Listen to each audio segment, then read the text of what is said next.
Mga kapatid, maaaring nag-iisip kayo, anong kahulugan ng Kristo? Maaaring may nagsabi sa atin yung Kristo, apelyido ni Jesus. Kay Jesus Christ, Jesus ay a first name, Christ it is a last name. It meaning hit Kristo, mga kapatid, ay nangangahulugan ng Mesiyas. Mesiyas o Kristo ay interchangeably parehas ng definition na walang ibang kahulugan kundi the anointed one. Sabihin, siya yung itinalaga ng Diyos, pinili ng Diyos, siya yung binasbasan ng Diyos, ginbendisyonan ng Diyos, siya yung anak ng Diyos, the Son of God, the Christ, the Son of the living God. Yan ang meaning ng Christ. At hindi po yan apelyido. Baka sabihin nyo, apelyido yan ni Jesus. Jesus Christ. Mali. Yan po ay titulo. Yan po ay pangalan na ibinigay kay Jesus sapagkat siya ang Mesiyas. So John chapter 1 verse 41, may kita natin mga kapatid sa Biblia na ang Mesiyas at Kristo ay parehas na ginagamit sa isang layunin na maipakita kung ano ang titulo ni Jesus na ating tagapagligtas. Yan ay titulo. O John chapter 1 in verse number 41. Babasahin natin sa ating mga Biblia. So John chapter 1 in verse number 41. Hinagian dayon ni Andres si Simon nga iya bugto. Hinagian dayon ni Andres si Simon nga iya bugto ngan ginsumatan hiya. Hinagian namon ang Mesiyas. Kristo ang kahulugan hindi nga pulong. Amen. So pwedeng tawagin Jesus the Messiah or Jesus Christ. Na ang ibig sabihin ay the anointed one. Siya ang pinili ng Diyos. Mga kapatid, si Kristo ay pinapangaral. Si Kristo ay ginwawali. Hanggang sa oras na ito, mga kapatid, ako ay nagpapasalamat na ang pangalan ni Jesus ay naririnig sa lugar na ito. Nagpapasalamat din tayo na naririnig natin ang pangalan ni Kristo sapagkat ang kanyang pangalan ay ginwawali. Christ must be preached. Bakit angay igwali ang ngaran ni Kristo? Mga kapatid, sapagkat si Kristo ay Diyos. Dapat lang na si Kristo ay maipakilala. Dapat lang si Kristo maisangyaw. Angay lahi Kristo igwali, ipakilala, ipasabot ang mga tao, ipahibaro. Si Kristo nga tanan, tungod kay Kristo ay Diyos. Sa chapter 2, mga kapatid, ng Philippians, adaghihap sit aton Biblia, makikita natin. Sa chapter 2, in verse number 5. Chapter 2, verse 5, Philippians 2, verse 5, let this mind be in you, which was also in Christ Jesus. Verse 6, sumpay, hit atong pagbasa, who being in the form of God. Amen. Si Jesus Christ ay hindi basta tao. Siya ay Diyos. Sabagat sabi dito, who being in the form of God. Dayuday may adaniya kinaiyahan Diyos. Mali ang aral lang sa libutan na si Kristo ay tao lang. Sa ibang mga religion na ating makikita sa daigdig, ang irap pagpakilala kay Kristo, si Kristo ay tao lang. Mali. Ang sabi ng Biblia, si Jesus ay Diyos. Who being in the form of God. Ngayon mga kapatid, kung si Kristo ay Diyos, hindi natin pwedeng baliwaray na si Jesus ay ang creator gihapon ng kalibutan. Sabagat walang ibang gumawa ng mundo kundi ang Diyos lang. May kita din mga kapatid sa John chapter 1 in verse number 3 na si Kristo ay may bahin sa pag-ayad ng kalibutan. Hiya. Hiya ang nag-ayad hiningang kalibutan, si Jesus mismo. John chapter 1 verse 3, sabagat siya ay Diyos. John chapter 1 verse number 3. Gintuha han Dios ang nga tanan nga manggubutang pinaagihan pulong. Sanglit waray nahimo nga bisan usahan nga tanan nga mga binuhat nga diri pinaagi haiya. Salamat sa Dios. Si Jesus hindi tao, hindi basta tao, kundi siya ay Diyos. Siya ay Diyos na gumawa ng sanlibutan na ito. Si Jesus ang gumawa ng ating tinatapakan na lupa ngayon. Si Jesus ang gumawa ng nakikita nating mga puno ngayon. Si Jesus ang gumawa ng adlaw. Si Jesus ang gumawa ng bituon. Si Jesus ang nag-ayad nga tanan nga nakikita nating kabukiran. Si Jesus ang nag-ayad bisan han cross na iya ginraysangan. Si Jesus ang nagpatubo bisan ng mga tawo nga nagraysan nga iya. Si Jesus ang nga tanan nga naghimo han tanan ng mga butang si Jesus sabagat si Jesus ay Dios. Colossians chapter 1 mga kapatid, sumpay pa nga bersikulo nga angay naton makitaan at aton masarigan ngayong umaga. Colossians chapter 1 in verse number 13. Colossians chapter 1 verse 13. Kristo iginwawali naton sabagat si Kristo ay Dios. Angay hiya ipasabot, ipahibaro ang tanan ng mga tao sabagat siya ang gumawa ng lahat ng bagay. At sa pamamagitan niya ay nagpapatuloy sa existence ang lahat ng bagay. Colossians chapter 1 in verse number 13. Babasahin ko po mga kapatid. Colossians chapter 1 verse 13. Gintalwas kita niya tikang hangahomen kasisidman. Ngan ginbalhin kita ngadtohan ginhadian nan iya hinigugma nga anak. Verse 14. Nga pinaagi ha iya gintalwas kita. Kun haaton pa ginpasaylo na an aton mga sala. Verse 15. Kristo amo an kinikita nga ladawan handiri kinikita nga Dios.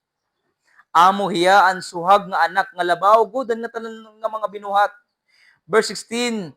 Kay pinaagi ha iya ginhimo han Dios an nga tanan halangit nga hatuna. Nabasa niyo mga kapatid? Pinaagi ha iya ginhimo an nga tanan halangit nga hatuna. An kinikita ngan an diri kinikita nga mga butang lakip na an gahom nga espirituhanon, mga Ginoo, mga punuan ngan mga magburuot. Pinaagi ha iya ngan para ha iya ginhimo han Dios an nga tanan. Verse 17 basahon ta verse 17. Hanwaray paan nga tanan nga mga butang nakada na Kristo nga daan. Amen. Sabi ng Biblia, nung wala pang lahat ng bagay, si Kristo nandun na. Si Jesus nandun na. Wala pang lahat, wala pa itong mundo. Wala pang lahat ng nasa universe. Wala pa. Sabi dito, hanwaray paan nga tanan nga mga butang, nakada na Kristo nga daan.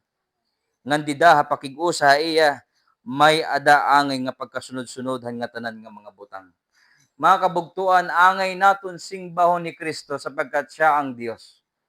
Siya ang Diyos na lumalang ng lahat ng bagay noon, ngayon, at magpakailan paman. Siya ang Diyos na ating nakilala. Mga kabugtuan, kung si Kristo waray matawo, di rin at makilala ang Diyos. Siya ang Diyos na nagkatawang tao. Kaya babalikan natin mga kapatid sa verse kanina, atras tayo, sa chapter 2, who being in the form of God. Iginuwawali natin si Kristo mga kapatid sapagkat siya lang ang Diyos na nagkatawang tao na nanirahan sa daigdig. Walang ibang pangalan na dapat marinig sa daigdig na ito. Hindi politiko, hindi artista, hindi celebrity, hindi mga milyonaryo, mga bilyonaryo, mga kapatid, hindi sila makakapantay sa himaya ni Kristo. Walang anumang uri ng kayamanan ang makakatupong sa himaya ni Kristo, waray. Sabagat iba si Kristo. Si Kristo ay Diyos. Si Kristo ang gumawa ng lahat ng bagay. Mga kapatid, ikalawang bagay na dapat nating makita kaya ano iginwawali si Kristo. Ngaran ni Kristo Diyos, nagpakumbaba siya. Philippians chapter 2, mga kapatid, basahon ta. Verse 6. Philippians chapter 2, verse 6, may kita natin. Kanina sa ating unang puntos, sa ating point number 1, nakita natin kaya ano iginwawali si Kristo. Sabagat si Kristo ay Diyos. Si Jesus ay Diyos. Ikalawa, si Jesus Christ na Diyos ay nagpakababa. Amen. Chapter 2, verse 6 ng Philippians, dayuday may adaniya kinaiyahan Diyos, kundi waray hiya makahuna-huna, in pagtupong han Dios pinaagihin kusog. Amen. Verse 7, lugod, haiya kaburoton, itinubyan niya ang nga tanan nga pagka-Dios. Una-una, mga kapatid, ang iya ginbuhat, itinubyan niya. Sabihin, igin sa likway niya, ang iya pagka-Dios. Ngan kinmuha hiya, han kinaiyahin surugoon.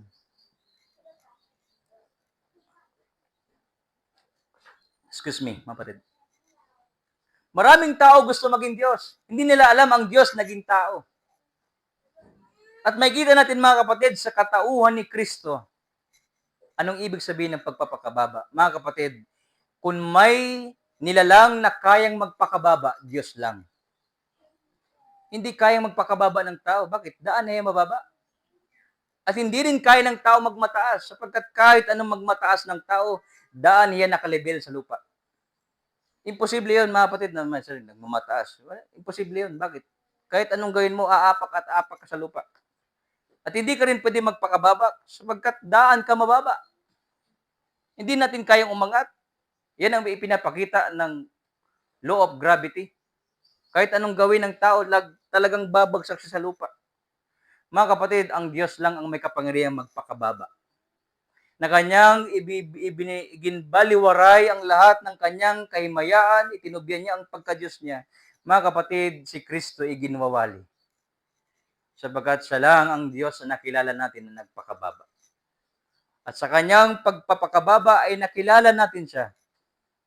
Ngaran niya Diyos, iginanak niya sa kulungan ng mga hayop. Nalala niyo, mga kapatid, saan siya ipinanganak? Hindi siya pinanganak sa ospital. Hindi siya pinanganak sa maupay nga kumadrona. Hindi siya nahilot ni Nanay Isabel, si Maria. Nanay Isabel, ito ay parang massage. Si Maria, di man lang siya na-entertain ng nurse. Mga kapatid, kita kung gaano nagpaubos si Kristo. Bisan itiya pagkaanak, katawo, iginanak niya sa pinaka-ubos-ubusan nga lugar. Lugar ng mga dangki. Lugar ng mga kabayo sa sabsaban. Mga kapatid, tignan ninyo kung anong klaseng buhay meron si Kristo. Hindi siya nagpakayaman sa mundo. Siya ay anak ng isang karpentero. Si Jose, kaya tinatawag si Joseph, tinatawag siya ng mga tao, Joseph the Carpenter. Sapagkat totoo naman si Joseph ay isang karpentero. Mga kapatid, si Kristo ay Diyos, pero waray siya maglanat han kayamanan sa kalibutan. Kita kung anong klaseng buhay meron siya. Hindi siya nagmataas, ipinakita niya, sabi ng Biblia, ang kanyang pagpapakababa, pinaagi, haniya, por mga gingkuha sa pagiging surugoon. Mga kapatid, surugoon. That is the main word, verse 7. But made himself of no reputation and took upon him the form of a servant. Mga kapatid, wala nang mas mababa pa sa alipin. Ang pagiging alipin ang pinaka-ubos nga estado hittawo. Pagiging surugoon. Mga kapatid, kung pag-uusapan natin ang himaya ni Kristo, waray limitasyon ang pagkataas. Pag-iistoryan liwat natin ang pagpapakababa ni Kristo, waray gyap limitasyon ng kanyang pagpapakababa. Nasagad ni Kristo ang kaitaas, ang kaitaasan, nasagad din ni Kristo ang kaibabaan. Mga kapatid, walang ibang tao na kagaya ni Kristo. Purihin ang Diyos na kilala natin si Kristo. Dayawon gyap naton ang Ginoo nga hi Kristo ay ginwawali. Sabagat siya ay Diyos. Ikalawa, nagpakita siya sa atin ng kababaang loob na siya sa kanyang pagka-Diyos ay naging tao. Amen. Ikatlong bagay, kaya ano hi Kristo ay ginwawali? Sabagat siya ay naging masunurin. Amen. Chapter 2, nandyan din mga kapatid. So chapter 2, verse 8. And being found in passion as a man, he humbled himself and became obedient unto death, even the death of the cross. Nagpaubos siya nga nagsugot, tubtob ha kamatayon. Mga kapatid, yung term na ginamit diyan, nagsugot, sinmunod diya. Mga kapatid, sa ating pagiging makasalanan, ugali natin, ugali ko, ugali ng normal na tao magiging masupakon. Paglabag, hindi masunurin, masuwayin. Mga kapatid, amo imposible para sa atin maligtas. Bakit? Hindi natin kayang sumunod. Nasa natural nating pagkatao sa ating puso ang pagkakaroon ng pusong rebelde. Pero si Kristo iba siya. Si Kristo, tinalo niya ang kasalanan ng paglabag, kagaya ng sabi ng Diyos kay Adan at Eva, huwag niyong kakainin, kapag kinain niyo, mamamatay kayo.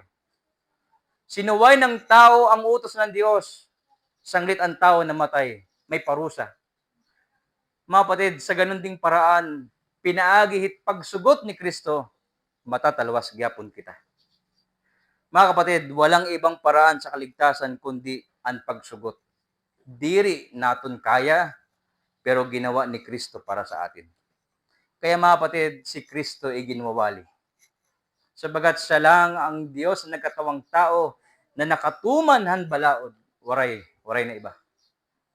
Si Kristo lang ang nakatupad sa batas ng Diyos sa lahat ng bagay sanglit.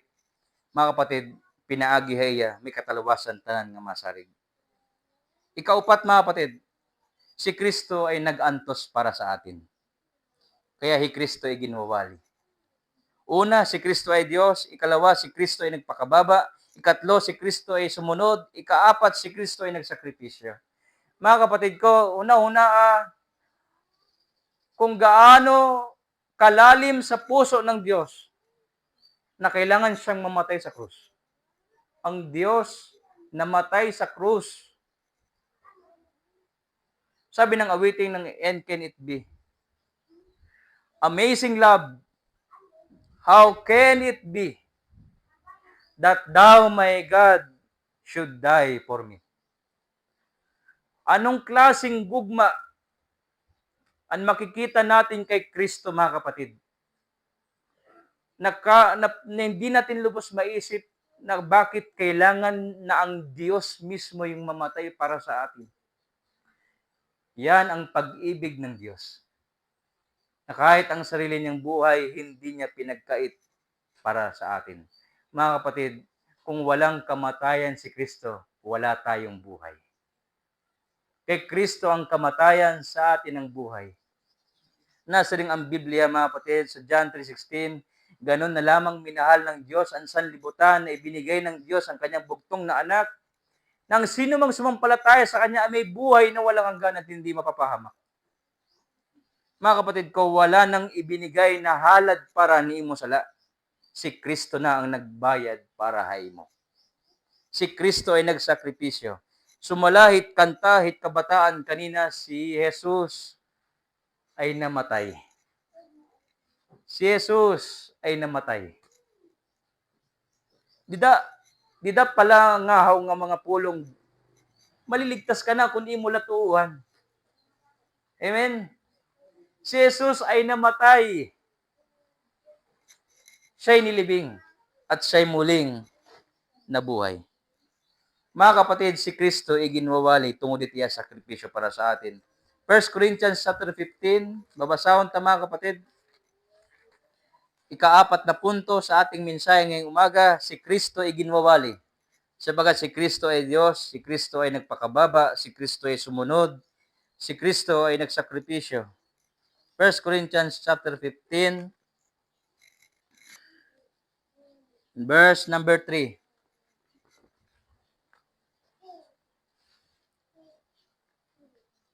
Iginhatag ko na haiyoan ako nakarawat nga amo ang labi ka mahinungdanon nga namatay Kristo tungod an aton mga sala. Mga bata, natuod ba kamo nga Kristo namatay para niimo sala?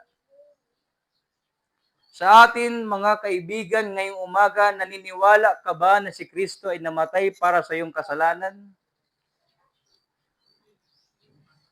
Natuod ka ba hininga mensahe na si Kristo ay namatay para sa iyo? Yung kamatayan niya ay hindi para sa kanya, kundi para sa iyo at para sa akin. Naniniwala ka ba diyan? Kung aangkinin mo ang mensahe na yan, hindi ka na mamamatay para sa sarili mo. Sapagkat namatay na si Kristo para sa iyo. Sapagkat ang sino mang hindi manampalataya, sabi ng Biblia, ay may kapahamakan sa impyerno. Kung diri ginbaydan tim sala, ikaw at mabayad dito. Yan ang doktrina ng justification. Kung diri ginbaydan ni Kristo it imsala, ikaw it mabayad dito. Yan na, kung imo to sarigan, ngay Kristo na nagbayad para kanimo, diri ka na magbabayad para nimo sala, kay bayad na ni Kristo. At diyan mangyayari ang katalawasan, substitutionary death. Ang nangyari sa ating kaligtasan ay substitution, na dapat tayo ang nandun sa krus, pero ginako ni Kristo. Ginakos niya para aton. So sa chapter 15, may kita natin mga kapatid, verse 3, iginhatag ko na iyo an ako nakarawat nga amo ang labi ka mahinungdanon, nga namatay hi Kristo tungod an aton mga sala. Sumala hanay surat kasuratan. Verse 4, nga iginlubong hiya, ngan ginbanhaw ha ikatulo ka adlaw. Sumala hanay surat kasuratan. Purihin ng Diyos. Mga kapatid, yan ang dahilan bakit tayo nagwawali. Yan ang dahilan bakit tayo nagpapatuloy. Sa kabila ng hirap ng buhay sa panahon ngayon, bakit tayo nagtitiis at nagpapatuloy mga kapatid? Sabagat namatay si Kristo para sa atin. Walang ibang motivation, walang ibang inspirasyon sa buhay na ito maliban sa bagay na ito. Si Kristo ay namatay para sa atin. Mga kapatid, hindi ito isang biro. Ito isang katotohanan. Si Kristo ay ginwawali. Sa katapos-tapusan mga kapatid, si Kristo ay ginwawali kay hiya gintagan hin dungog han Dios.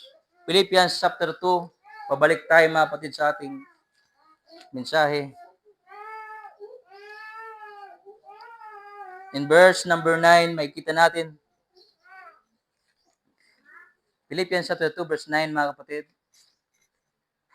Ang sabi ng Biblia, sa katapos-tapusan ng ating punto ngayong umaga, tungod hini, ginundong hiya han Dios ngadtuhan gihahataas nga langit.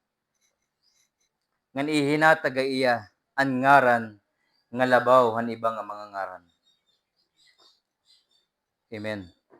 Verse 10, apag pasidungog han ngaran ni Jesus, maluhod an nga tanan nga adto ha langit, an niya tuna, ngan aadto ha kahiladman.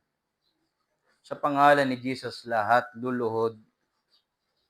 Bisan ka pa atheist, maluhod ka lagi hapon. Amen? Basta may tuhod, luluhod sa pangalan ni Jesus. Bakit? Verse 11, ngan hadayag, magpapasangyaw nga hi Yesu Kristo amo ang Ginoo. Kapag pasidungog han Dios nga Amay. Mga kapatid, tanggapin man ng tao na si Kristo ay Diyos, o hindi tanggapin ng tao na si Kristo ay Diyos, si Kristo ay Diyos pa rin. Sabagat hindi nakadepende sa tao ang pagka-Diyos ni Kristo. Sa gunta, nagwawali kita, maraming nabaribad. Isang araw, harap sila sa Panginoon, lagot sila. Hindi nakadepende sa ating pananampalataya ang paghahari ni Kristo. Si Kristo ay Panginoon. Maniwala man ang tao o hindi. Sabagat walang ibang pangalan na ibinigay sa silong ng langit upang ang tao ay maligtas. Acts chapter 4 in verse number 12. Walang pangalang ibinigay sa ilalim ng langit upang ang tao ay maligtas sa pangalan lamang ni Jesus Christ. Sa pangalan lamang ni Jesus Christ. Acts chapter 4 verse 12. Mga kapatid, hiaagian ang katalawasan, pinaagi gudla haiya. Kay habugos nga kalibutan, waray laing nga ngaran nga ginhatag ang Dios ha mga tawo nga sadang makatalwas ha aton. walang ibang pangalan. Kaya ngayong umaga, kung hindi ka pa sigurado na ikaw ay ligtas, magpaligtas ka sa Panginoon. Magpaligtas ka. Gintugutan ng Panginoon na makalingkod tayo ngayong umaga dito, makakanhi, sapagkat walang nangyayari na aksidente sa buhay. Wala. Lahat ng bagay may dahilan. At ngayong umaga, iginwawali Kristo. Iginsiring haimo yan ang aga, walang ibang katalwasan. Nabasa gyap natin. Hindi ka maililigtas ng iyong magulang tikang sa impyerno. Ikaw na nimo kag anak makasasalag ihap, makadtugyap iya sa impyerno. Sa panahon ng katalwasan, sa kaligtasan, walang makakasalbarhay mo, walang makaka-rescue. Bisan ni Mayor, di ka marirescue sa impyerno. Sabagat kung siya makasasala, makatugyap iya. Yung isang labor natin, nakaraang Martes, tinanong ko siya, kapag ikaw ba namatay, taga San Isidro hiya nga tao. Samtang nag-aasinta didi, sabi ko sa kanya, pag ikaw ba namatay, saan ka pupunta? Langit o impyerno? Nag-isip muna siya. Sabi niya, Pastor, impyerno da. Siguro, nag-guilty siya sa kasalanan. Sabi ko, totoo naman. Sabi ko, tikadtog yan. Kaya may simbahan tayo. Kaya may Biblia para malaman mo na pwede kang maligtas. Sabi ko sa kanya, ngayon tanggapin mo si Kristo. Maligtas ka. Sabagat walang ibinigay na pangalan sa ilalim ng lupa na nabuhay sa daigdig para iligtas tayo, i-rescue tayo sa kasalanan, kundi kay Jesus Christ lang. At siya ay nagdasal nung kauman namon mag-istorya partikan Kristo.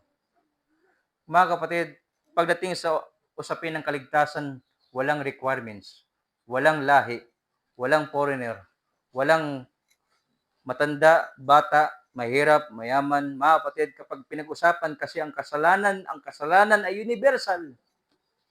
Pag sinabi nga universal, kabuguusan at kalibutan. Ang kasalanan ay kagaya ng cancer. Maraming may cancer na akala mo okay pa. Sabagat hindi nakikita yung cancer sa panloob. Akala mo okay pa. Pero hindi namamalayan ng tao na agi adlaw, mga kapatid, akala natin kahapon parang bagong taon lang. Ngayon, June na. Ma-birthday na hinis siya. Ba? Mga kapatid, naagi mga adlaw, di rin natin namamalayan, tikalagas kita. Sa mga tao sa daigdig, hindi na namamalayan. Hinay-hinay, hira namamatay. Dahan-dahan sila namamatay. Araw-araw maigin idudulong sa sementeryo. Araw-araw may binabawian ng buhay sa ospital. Hindi nila alam kung saan sila pupunta pag sila namatay. Kaya si Kristo iginwawali. Mga kapatid ko, si Kristo iginwawali. Ngayong umaga, kung hindi ka paligtas, pinagdadasal ko sa Diyos na tanggapin mo si Kristo. Sabagat walang anumang makakahadlang sa iyo maliban sa iyong pagkilala kay Kristo ngayong umaga. Iginhayag ngayong umaga, si Kristo ay Diyos. Si Kristo ay nagpakumbaba para haimo. Si Kristo sinmugot para haimo. Si Kristo ay nagsakripisyo para haimo. At si Kristo gihap ang iginundong sa himaya. Igingkadto sa kalangitan.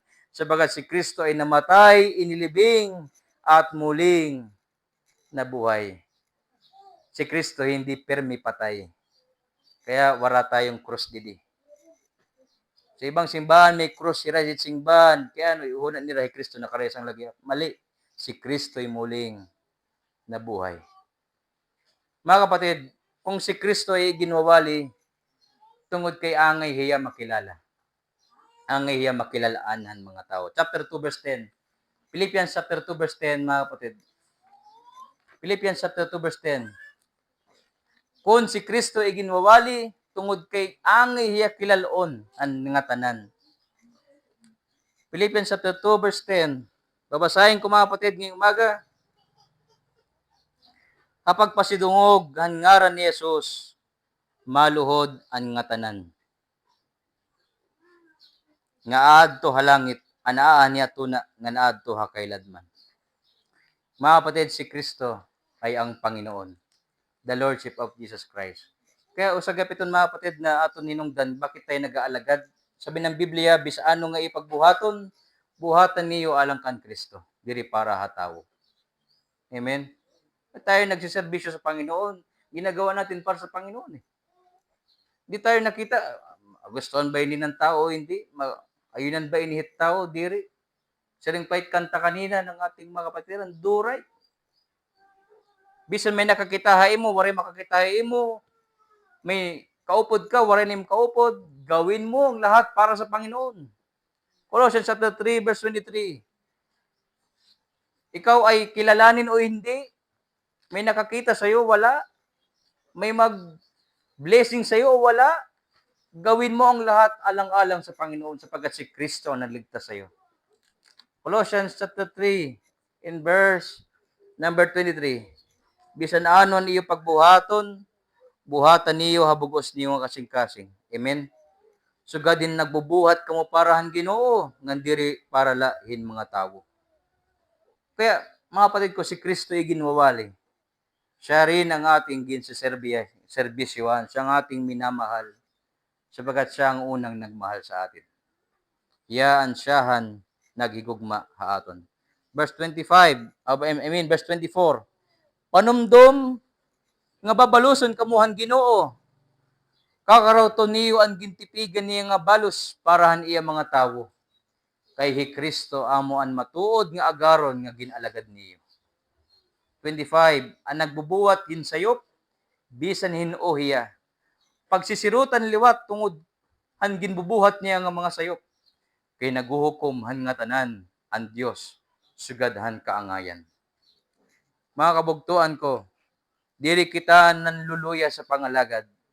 Sabagat na aton pagserbi diri para hatawo. Ini para han Ginoo. Kaya hindi diri angay na Kristohano na di-discourage. Nag-discourage la o lugaring ang ibang Kristohano kay itira focus tawo. Na focus sila kasi tawo nila, kasi kapatiran, kung ano mo kita na tutok kan Kristo, waray lugar it kaluyahan sa pagserbisyo ha Ginoo. Itutok permi naton pagkita kan Kristo. Ngayong umaga, dili ko na inipaihaon mga kabugtuan ko, iginwawali nato ni Kristo. Yan ang dahilan bakit tayo nagpapatuloy ng building, sapagkat alam natin sa lugar na ito, iginwawali ni Kristo. Bakit tayo nagsusuporta sa ministry? Hindi tayo nangangarohin sibot sa merkado. Sinasabi ko lagi dito sa merkado, pag nagwawali, diri kami ani para mangaro hayo. Dara namo ni Kristo para hayo. Alam niyo ni Brother Melvin? Sabagat siya yung bantay ko sa likod kung may nagsushoot to kill. Sabi ko, Bad, tignan mo, baka may aatake sa akin sa likod. So, unahan ko, magwawali kami, di kami nangangaro. Kung may nangangaro, di namin ito napuda. Kay bangin, isipin ninyo ang salita ng Diyos binabayaran. Daan kami ginsuportahan ng mga kapatiran. Amo ani kami. Kaya mga kapatid ko, ang salita ng Diyos, hindi ito ninegosyo. Hindi natin ito binibenta. Hindi natin ito, kahit ang ating page sa Facebook, waray monetization. Tama, Sister Bis na. Nakalagay doon, not a business. Meaning to say, not monetize. Bakit? Ayaw natin na ang salita ng Diyos ay nagiging dahilan for profit. Nabanggit si Ricky Pangwartala. Ang simbahan, no? Labaw, hi Kristo, kontrat kwarta. Kay bisa ni Kristo, hi Kristo ang nag-aya dit kwarta. Waray kalibutan, waray bulawan. Siyang lit kung waray Ginoo, waray kalibutan. Lahat ng bagay ay pag-aari ng Diyos. Bakit natin ililebel ang pera sa kapangyarihan ng Diyos? Mga kapatid, maliit na bagay kung ang simbahan ay para lahit sa lapi. Maliit, mababaw na basihan. Sapagkat ang value ni Kristo higit pa sa material. Ang kantidad ni Kristo, bisan pa pagsumpayon tanan nga bulawan. Kaya nga mga kapatid, sabi ng Panginoon, ang kalsada sa langit ay kalsada ng bulawan. Isipin niyo mga kapatid, kung ang mga kawatan masaka langit, ubuso nila at kalsada nga to. Kay bulawan. Mga kapatid, ano't aton tuyo sa langit? Tungod kay maupay it mansyon? Tungod kay maupay it karsada? Tungod maupay it langit, may mga angel? Mali. Ang aton lanat sa langit kay adtoy Kristo. Nandoon ang Panginoon na nagdigta sa atin. Hindi marisyo it langit kun waray ngadtoy Kristo. It langit magiging kagaya ng impyerno kun waray Kristo ngadto. Pero maupay it langit kay nadidto it aton manluluwas. Mga kabugtuhan ko, iginwawali nato ni Kristo. Sabagat pinaagi haiyan nagkamayada kita kinabuhi nga waray katapusan. Ngayong umaga, ayaw pag-alang-alang pagkarawat kaniya. Kaya isang higayon, bibigyan ko kayo ng isang limbawa. Nag-Bible study kami ni Sister Nora dito sa San Isidro. May naka-istorya kami nga babae, lagas na. Na-istorya niya haamon iton nga babae, niya asawa nga sa 60 palit edad, medyo naglabo na it mata. Pero niya ginsisignan iti asawa niya ba na nga, pa-check up na dayon, kay para makakita ka pa. Nasaringit iya ba na, ay lane, kay ba, nakakita pa man ako. Baga mo, pamahong-pahong pa man. Sunod nga, tuwig, nasaringilot iti asawa dito ti iya ba na. Pagpa-check up na, para kaya matambal dayon, para makakita ka pa. Nasaringilot iti iya ba na, nakakita pa man ako. Sunod nila iton. Naagit, pira katuig, 60, 65, 70, 75, na 80 na iya. Nga dat nagpa-check up lugo dira, 80, di ko na ma-check kung pirat edad, pero lagas na iya. Igin pakita nga to doktor, waray na mahimo nga remedyo. Kaya iti iya pagpatambal, iya gin langan-langan. Iti iya pagpa-check up, iya gin langan-langan. Mga kabugtuhan ko, sugad gyapit pagkarawat kan Kristo. Kaya gin papabuwas-buwas panimo it katalawasan nga pwede ka matalawas yan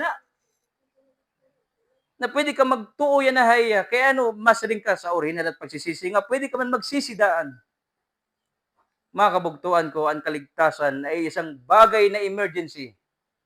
Sabagat hindi natin hawak ang buhay natin. Dirinim kapot it kinabuhi. Sabi ng Panginoon sa 2 Corinthians chapter 6, today is the day of salvation. Yana it adlaw it katalwasan. Diri mo iton pabukas-bukason. Diri mo iton langan-langanon. Yana dayon. Sabagat ang mensahe iginwali dayon para imo. Sabagat kung imo iton balibaran, kung si Kristo balibaran nimo, balibaran kagyap ni Kristo sa pagdating ng panahon. Ngayon, ang araw ng kaligtasan, 2 Corinthians chapter 6, mga kapatid, verse number 2. Pamatii ang siringhan Dios. Pinamatian ko ikaw, hapag abot, haniigong atakna, pagpakita haimuhin kaluoy. Binuligan ko ikaw, han pag-abot, han adlawhin pagtalwas haimo. Pamati, 2 Corinthians chapter 6, verse 2. Amo ini antak na hin pagkarawat han kaluoy han Dios. Amo yana an adlaw han katalwasan. Answering dida mga patid, yana. Ngayon. Diri niyan. Ngayon. Yana dayon karaw tahi Kristo. Diri ko alam kung mauulit ko pang mensahe na ito, sapagat di ko alam din ang buhay ko. Sugad giya paimo nga waray pakasiguraduhan kan Kristo. Yana an adlaw han katalwasan para kanimo. Yana. Sapagat nasa rin ang Ginoo, ang sinumang sumampalataya sa Kanya ay may buhay na walang hanggan. Si Kristo ay ginwawali. Si Kristo anaton ay ginwawali. Magdasal tayo mga kapatid.